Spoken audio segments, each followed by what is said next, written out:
whom it may concern, I don't really think you care about my personal accolades or problems, that I got kicked off of Facebook like permanently. Now, I otherwise wouldn't care, other than like I have one family member and like two cool chicks. So yeah, are they like butterface cougars? Probably. Are they catfishes in disguise? Yeah, probably. But this video is about how modern society nowadays really wants you to be a simp, a cuck, a bitch, and banal as fuck. So, I can only like, what's that called? Paraphrase what got me kicked off, right? But it was something like, alright.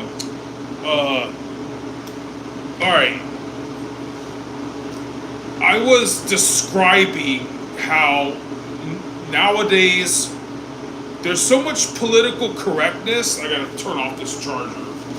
And there's so much backlash from like prudes and thoughts and gold digging, lack of a better word, sluts, that once they let you infest and habitate their zone and you get it on, when they feel stupid with the wrong guy or the right guy at the time, they throw a stink about it and they try to say that you're a pig or that you're aggressive or worse. Now here I am looking like the Genghis Khan of all buffets, right? But once back in the day, I was supposedly a good-looking chap. Now, there's probably dudes gonna watch this because I'm talking to dudes that you're not allowed to be a man anymore. That's my mantra. And I don't think you guys care to see my yesteryear where I had absicles and bufferoonies. I don't think you really care to see that. Just take my word on it, I had it. And I'm not saying that's what chicks totally want. They want like money and stuff like that more than... Chicks want like money and freaking status more than whatever muscles you're gonna build at the gym or something.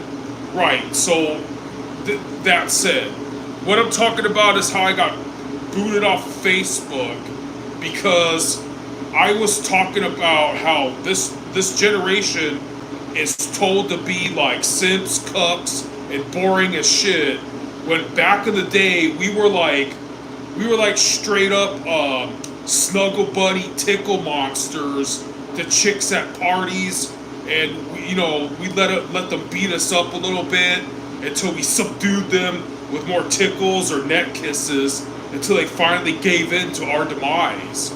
And now if you're like for lack of a word, playful, you're deemed as like sexually aggressive on social media, and Zuck the Cuckerberg who wants to cuck us all totally kicks you off, right?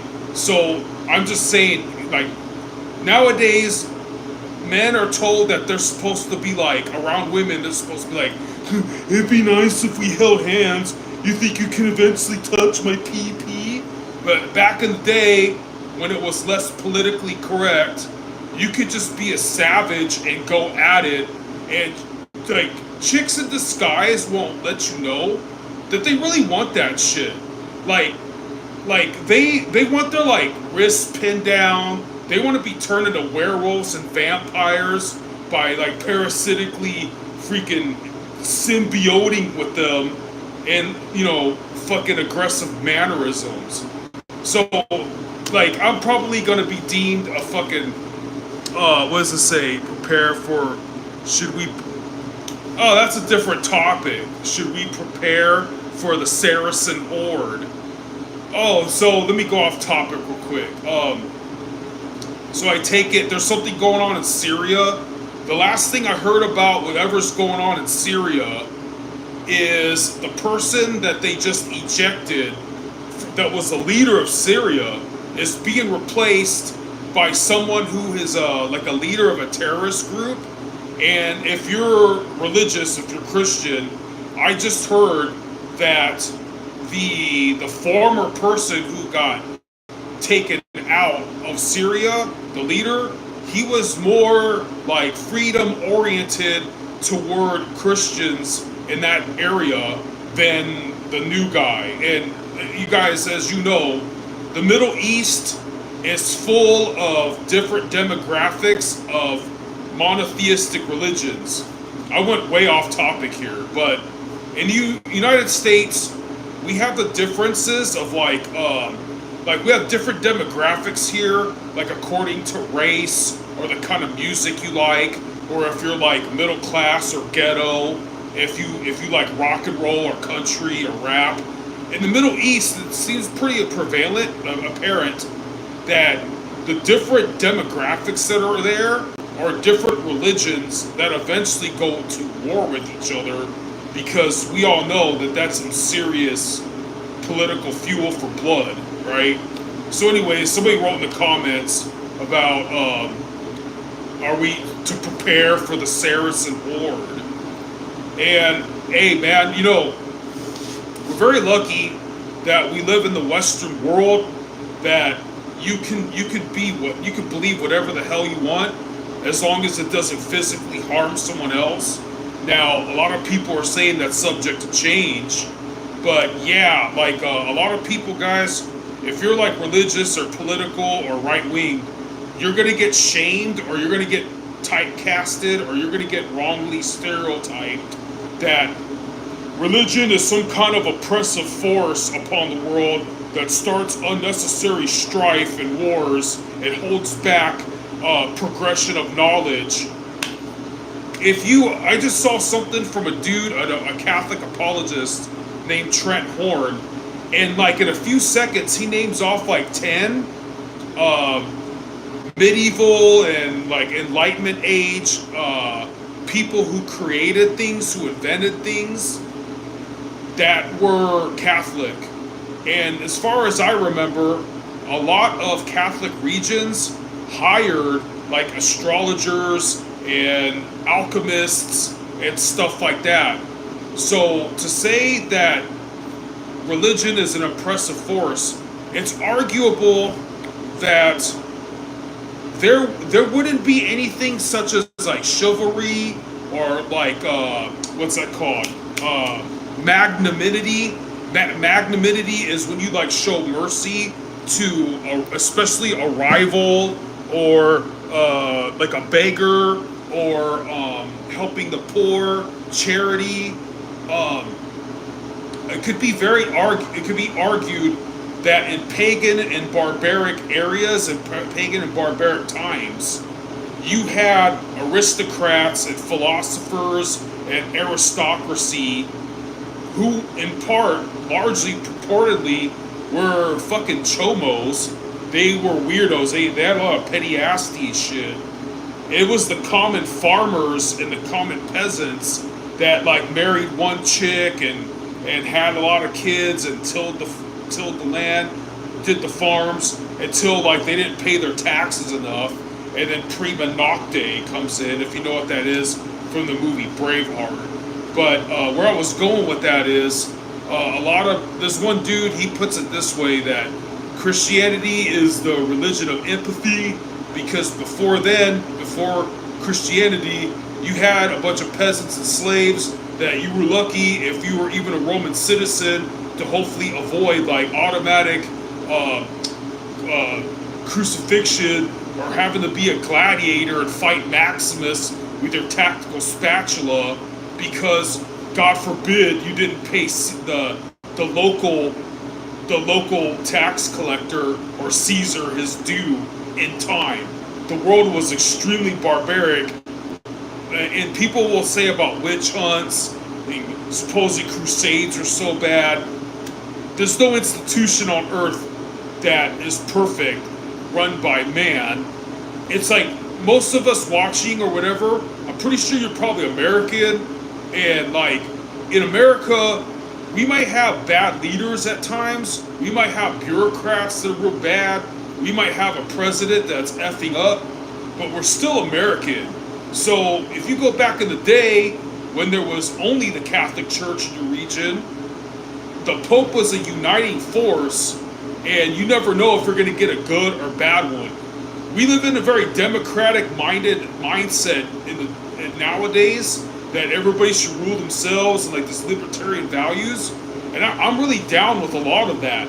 But we kind of fail to mention or to realize that monarchies and like being subservient to some kind of higher power that it was always the norm throughout history, and it's arguable that even under our capitalistic postmodern times, everybody still answers to somebody. You have a boss or you have a clientele that you have to appease. Let me see.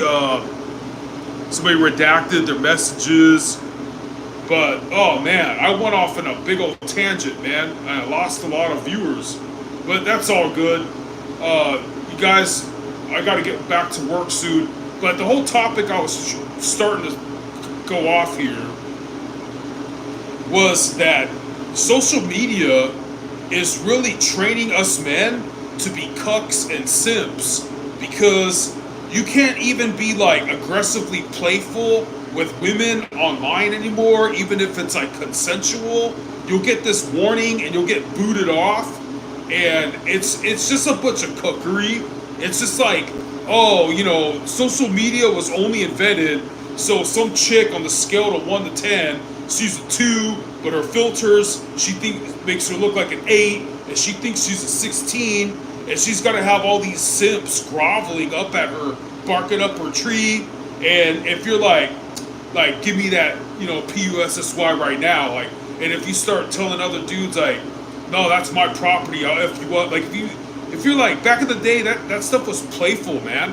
And like now, you got to be like so confined to be politically correct that it's just sad. It's making us freaking sad. So anyways, I lost a bunch of viewers. I was at like 11. And then someone asked a political question. So, but yeah, guys, be blessed, and like, be careful out there. These are crazy times. I keep hearing we're on the verge of World War III, yo. So, I should recommend channels. If you want to like stay tuned real quick, I want to show you some channels that I've been watching that they're really politically in depth. Like there's this dude named Scott Ritter, and he's on different channels, and I try to look up he's on this channel a lot called Prophetic Message. You think it's some like televangelist weird shit. It's not. It's serious. It's real serious, man. And they get into depth. Like, even though evidently, for example, Putin respects Trump, right now what's going on, at least of like a week or two ago, one of the people that Trump elected to handle the war and handle basically warmongering or international political relations, he said some stupid shit like, oh, like, and Putin, if you don't like start wising up to us, the help that we've been giving Ukraine is gonna look like peanuts or some stupid shit like that. But yeah, this channel is, what the hell is this? Anyway, Scott Ritter and Larry Johnson warns infinite escalation, something terrible. I just try to. So I don't know if you guys can see that. It's probably mirrored backwards or some shit. The channel is from some Arabic name. I swear there's like a lot of news coming out of like India or something like that. It's pretty good, man. Like they really cut it down down the middle. Syria war, how Assad's ally gave rebels victory. So anyways, long story short, guys, there's a lot of shit going on, man. So from what I've been hearing, it's like Russia, North Korea, China, and possibly Iran. They're all going to make this coalition and get the F away from the United States, because Biden and his political party has been making us cringe to the whole world, and they're sick of relying on us and stuff like that, you know. So, anyways, I got some people are actually watching. So, anyways, it's just a reminder, guys, that the world is due to go to shit in our lifetime. Because you got to look at it like this way, man. Like in the year 2030 something, it's going to be about 100 years since World War II went down. World War II took a huge chunk of the population of the earth. And back then, the whole world only had like a couple billion people. Then if you rewind a little bit, it was World War One, and it was like even worse. And it took a huge chunk out of the world war to end all wars. And then you, around the same time, give or take, you had the Great Depression, right? And you had all these like plagues and shit, the Dust Bowl of whatever year. If you go back into the 1800s, we had like the Civil War, how morbid that shit was. I think feudal Japan is about to be. Anyways, you get the point. You go 100 years back from that, it's around like the Napoleonic War times. So a lot of people, my sources, my anecdotal expertise, is basically reminding us that the world is due to take a shit. Because since World War II, we've had some proxies and some skirmishes. We've had Iraq, we had Vietnam, we had the Korean War. None of that was big enough to really tear a chunk of the population of mankind off of the world. And we're due for a big catastrophe. And a lot of people are saying it smells like World War One, like history's gonna repeat itself. Because we have a bunch of nations like sick of each other, forgetting the horrors of war, and they're talking a lot of shit. In World War One, war was romanticized. People didn't really understand mechanized warfare and its horrors yet, but people were like eager to go to war. In World War II, they felt like they were compelled to go to war. And people were very hesitant, letting like the fascists take over more property. But I kind of forgot my train of thought where I was going. Oh, this is kind of a tangent, but not really. You notice the shell shock, the people who get PTSD, if you look back in World War One times. This is kind of just to like illustrate the horrors of war. No, I'm not a veteran, so I'm not that badass. But in World War One, they say it's like this. You gotta understand. These people, like, Johnny comes marching home again. They go off to war, and mechanized warfare, this postmodern age, just showed itself to mankind, right? So, back in those days, they didn't really have war movies other than like black and white, Charlie Chaplin looking freaking, silent films. Nowadays, we go to movie theaters and we see Rambo shooting up everything. We go and see movies like Private Ryan. In the back draw of our mind, we have an idea what warfare sounds like nowadays. It's loud, you got bullets zipping by you. But they say the shell shock of World War One, you have all these good old boys that 1 second, they were with their mothers eating like freaking biscuits and gravy. They go off to this romanticized battle that everybody has in their mind. Then all of a sudden, you have like these huge machines blasting at them. You have freaking trench sweepers, the shotguns, that came around. Back then, Germany wanted people to make that a war crime to have shotguns. You just had a lot of horrific mechanized warfare, loud noise, people with their feet falling off in the trenches, mustard gas.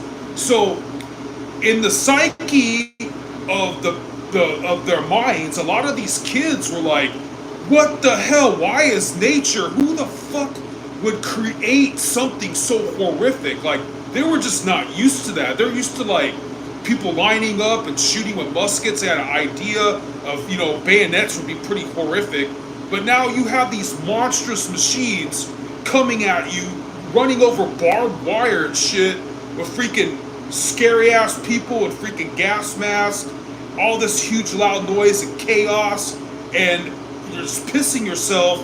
And then you hear your superior like, "Get out of the trenches, charge, motherfucker." That's like some horrific shit. And nowadays, that we have drone warfare.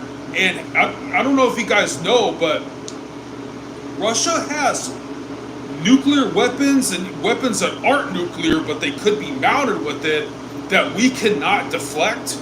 And I don't know if you see the footage of people getting into battles where there's nothing they can do. A drone's coming at them, and they're like begging and pleading for their lives. Like, and they're trying to run away. They're trying to like run around an army tank from the drone, and the drone just comes and boom, there goes somebody's kid. There goes somebody's dad. There's blood and guts everywhere.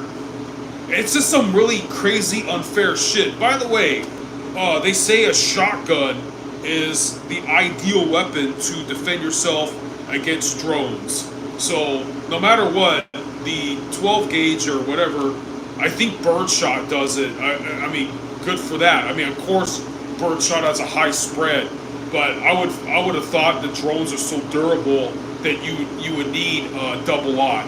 But I guess birdshot is suffice. Just like, you know, skeet shooting ducks. So the shotgun still has its place in war. That's a lot of shit to carry, you know? Like, you gotta have your Armalite or your AK, and you gotta have like a pistol grip shot. I don't even think the average person can a pistol grip. They shoot it from the hip.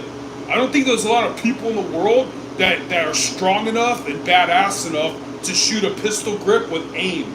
You know, you need that butt of the shotgun up against your stuff. So, anyways, this is a reminder, guys, that the world's getting crazy. So, store food, store canned food, store canned water. That gets me on another tangent, okay?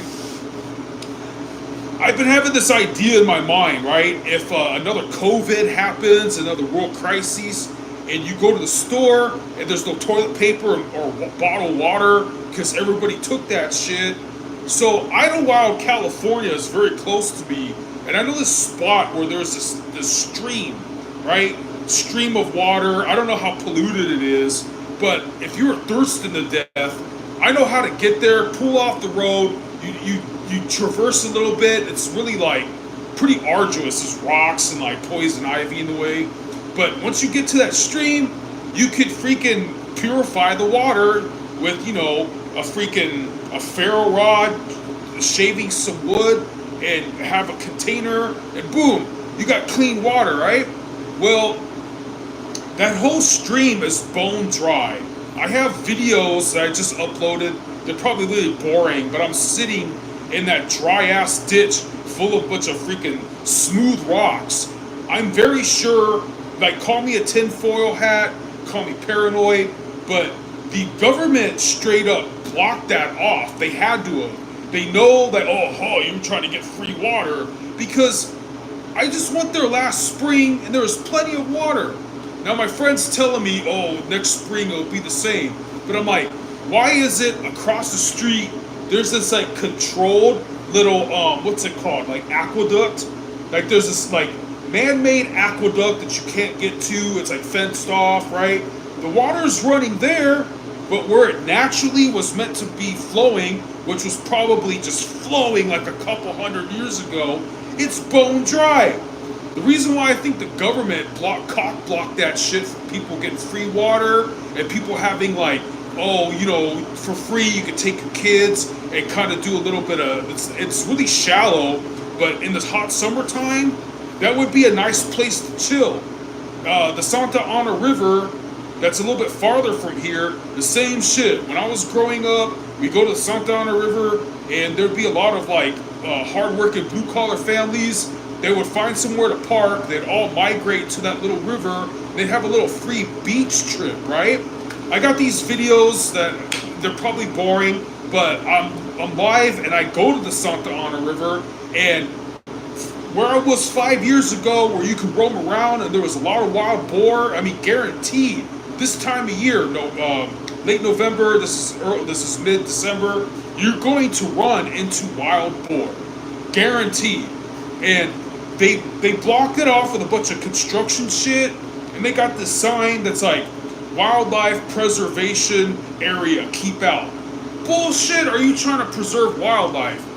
You just want to cock block people from going there and shooting or with a. I've seen bow hunters down there, getting a wild boar, teaching your kids how to hunt, getting free meat, teaching your kids how to live off of nature, or at least take your kid there to like even if there's time of year there's no wild boar or you want to be safer, just a target practice or whatever, and they cock block that shit off because they want you to go to a sanctioned area where you pay a tax to go parking, right?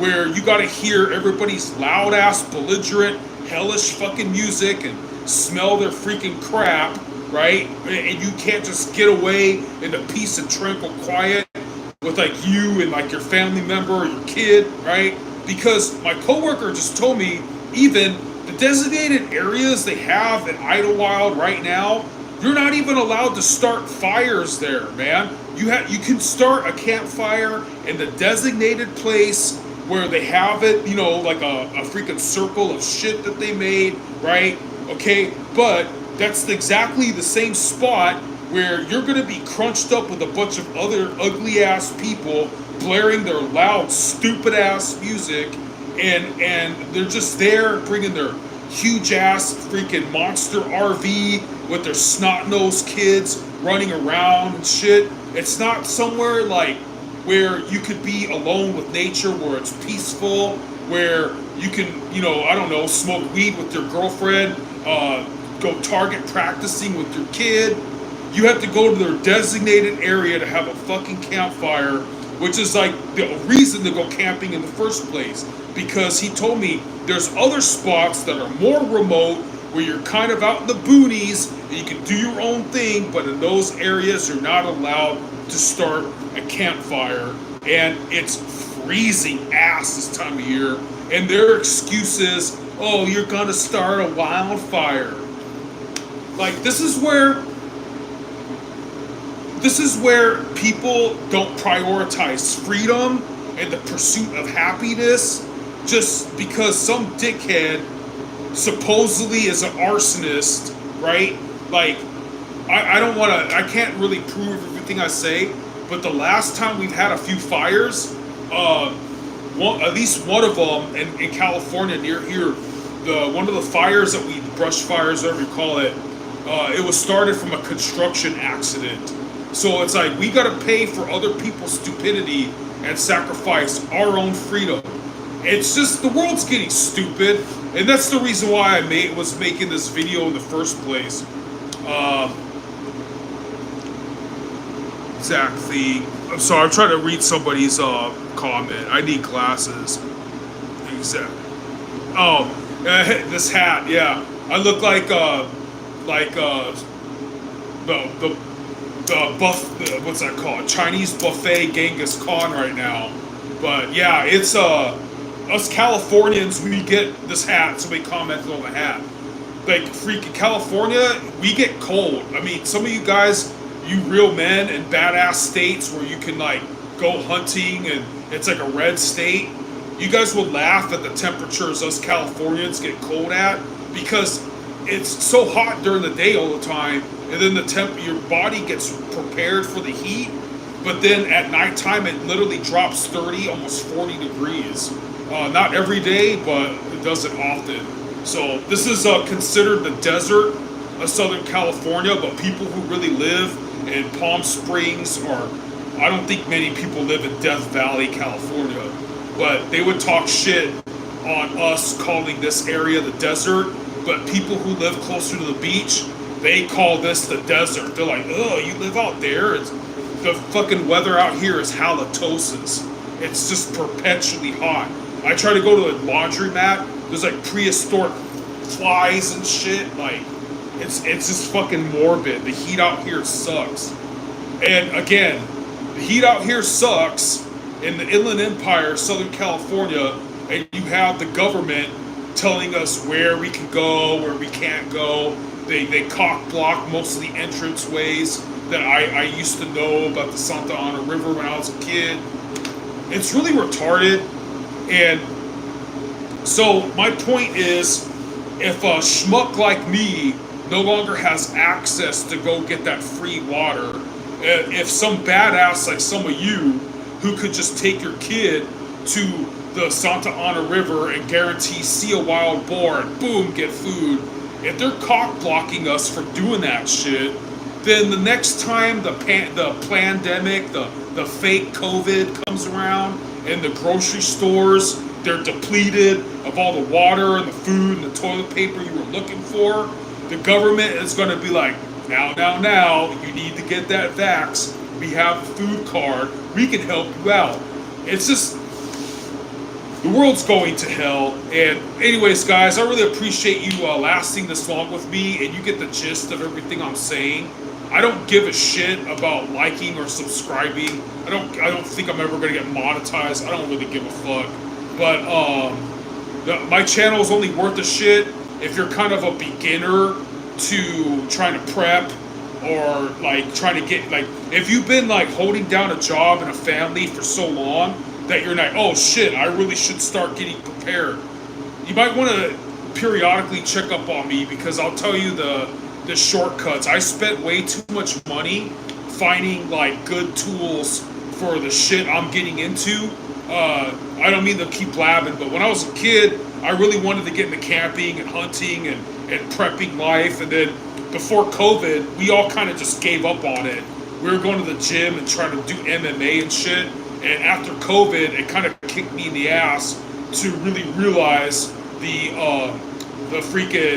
importance of getting your house in order for any kind of technical emergency, because it's due to happen. It's inevitable. You just don't know if it's going to be in your lifetime or not, and how bad. Like, I'll give you an example. If you don't own a firearm and you're looking to get into one, the cheapest and best gun that, not just me, but you look it up, Mossberg Maverick 88. Look at the Mossberg Maverick 88 meltdown or breakdown or whatever the fuck on YouTube. They proved it out that a Mossberg 500 or Mossberg Maverick 88 is the cheaper version of a Mossberg 500. It can shoot like 500 rounds in a row without jamming. Don't get mini shells. You have to get some fucking adapter for that shit. But I mean, if you don't like long weapons, if you don't want to fit that in your house, they make a shorter version that holds like 5 or 6, and the one that I have is like a 20-inch barrel, and it holds like 8 if you put one, if you like cruiser, no, that's not cruiser ready. If you have one in the chamber already. Anyways, you get the point. So yeah, Mossberg Maverick 88 is still probably about $300 or less. It was like $190 just like 5 years ago. But, that's another thing, how the government sucks.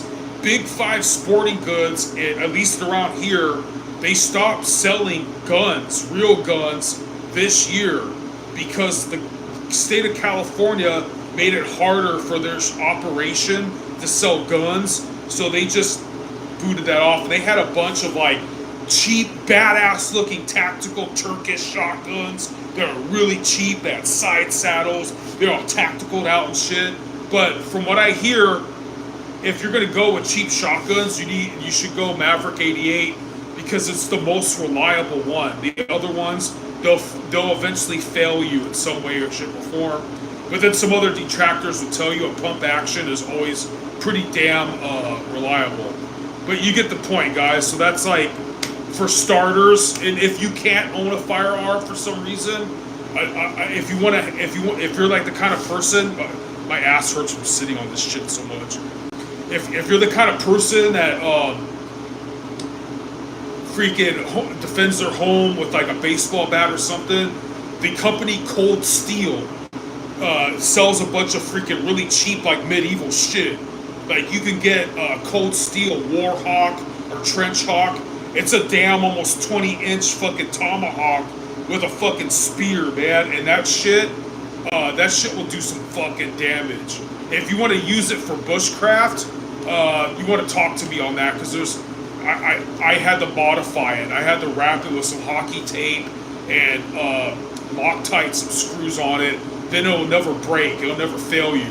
But if you're just having that for a one-hitter quitter, saving it for a really bad day, Cold Steel makes some freaking medieval ass shit, man. If Cold Steel existed in the medieval times, they would be as rich as freaking SpaceX. Like, they're badass if you can't have a firearm for some reason or another. But anyways, you guys, keep on rocking in the free world. God bless, stay free, and I got to get back to work, guys. So have a really good one.